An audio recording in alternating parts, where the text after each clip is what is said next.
આજની વાર્તા કાલા કે વહાલા. કહેવતો આપણે રોજ સાંભળીએ છીએ. કહેવતો કોઈ પણ વાતને ચોટદાર રીતે મૂકે છે, એટલે જ એ યાદ રહી જાય છે. આવી અસર કરી જતી કહેવતોથી આપણે જાણે અજાણે વર્તતા પણ હોઈએ છીએ. બોલે એના બોર વેચાય. બોર વેચવા નીકળવું હોય તો બોર બોરની બૂમો ન પાડે તો તેના બોર ન જ વેચાય. તમારે કોઈ મુશ્કેલી હોય એ તમે બીજાને કહો નહીં, ત્યાં સુધી તમને કોઈ મદદ કરે નહીં. મૂંઝાઈને બેસી રહેવાથી કામ ન ચાલે. આવી એક કહેવત છે, કામ કરે તે કાલા ને વાત કરે તે વહાલા. કામ કરનારા માણસ સારા લાગે કે પછી વાત કરનારા?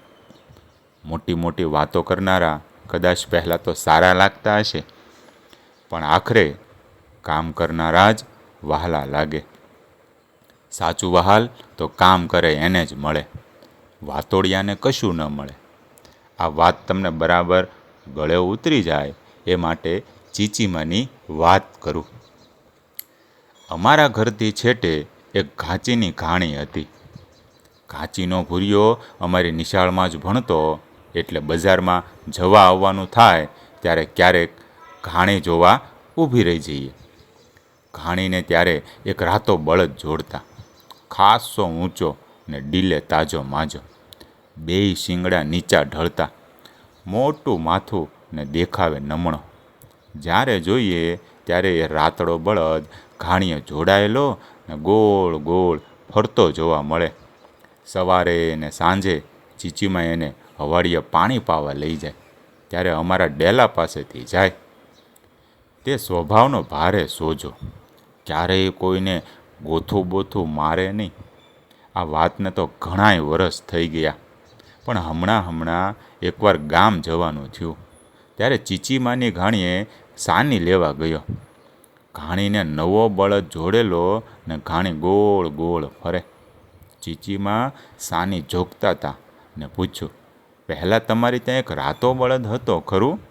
અમે નાના હતા ત્યારે જોયેલો. રાતા બળદની વાત નીકળી કે ચીચીમાની ઝાંખી આંખો ચીમકી, ને પછી તો એવા હેતથી એની વાત કરવા માંડ્યા કે આપણને એમ લાગે કે જાણે પોતાના દીકરાની વાત ન કરતા હોય. ચીચીબા કહે, હા, એ રાતડો તો નાનો વાછડો હતો ને ત્યારે લાવેલા. ઘરે પૂરા 20 વર્ષ રહ્યો. એ તો ખૂબ હાલ્યો. પછી એવો બીજો બળદ મળ્યો નથી. આ રાતડો બળદ ચીચીમાને સગા દીકરા જેવો લાગે જ ને. કેટલું હાલ્યો, કેટલું કામ કર્યું, પછી વહાલો જ લાગે ને કામ કરે એ ઢોર જો આટલું વાલું લાગતું હોય તો કામ કરે એવું માણસ તો કેટલું વાલું લાગે. આમે માણસ કામ કરતું હોય તો એને કામ કરતું જોવામાં મજા આવી જાય. એમાંય એ કામ કશી કારીગરીનું હોય તો એમાં તો ખોવાઈ જવાય. નિશાળે જતા કે આવતા જો નદીનો રસ્તો લીધો તો મોડું થઈ જાય એવું ઘણીવાર બનતું, કારણ કે ત્યાંથી જતા રસ્તામાં થોડા કુંભાર લોકોના ઘર આવે. ત્યાં ચાકડો ઘુમાવીને વચ્ચે મૂકેલા માટીના પીંડામાંથી જાત જાતના ને ઘાટના વાસણો ઉતરે. એ જોવામાં તો કેટલો સમય ગયો ને કેટલું મોડું થયું એનું સહેજેય ભાન રહે નહીં. એવું જ થતું જ્યારે ભમરડો ખરીદવા જઈએ ત્યારે હંગાડિયાની દુકાને સંઘાડો ફરતો હોય ને સંઘાડીઓ હાથમાં રંગીન લાખનો કટકો લઈ ઢોલિયાને ઈચ, ઉપડા, પાયા કે ઘોડિયાને રંગ ચડાવતો હોય. એ જોવામાં ડૂબી જવાતું.